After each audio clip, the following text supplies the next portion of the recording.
Le président brésilien Luiz Inácio Lula da Silva a persisté à accuser l'entité sioniste de génocide envers les Palestiniens à Gaza. Lula a déclaré lors d'une cérémonie à Rio de Janeiro que ce que l'État d'Israël est en train de faire, ce n'est pas une guerre, c'est un génocide, car il est en train de tuer des femmes et des enfants.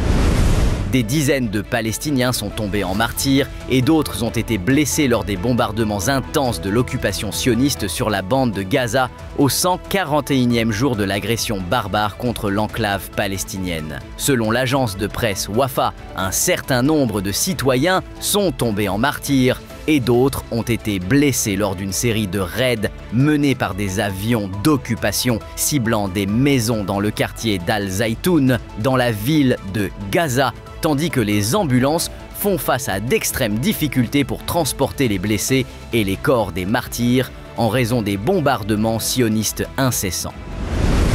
La présidente du Conseil italien Giorgia Meloni, le Premier ministre belge Alexander De Croo, la présidente de la Commission européenne Ursula von der Leyen et le Premier ministre canadien Justin Trudeau sont arrivés samedi matin à Kiev. L'objectif de la visite est de montrer la solidarité avec Kiev à l'occasion du 2e anniversaire du conflit russo-ukrainien.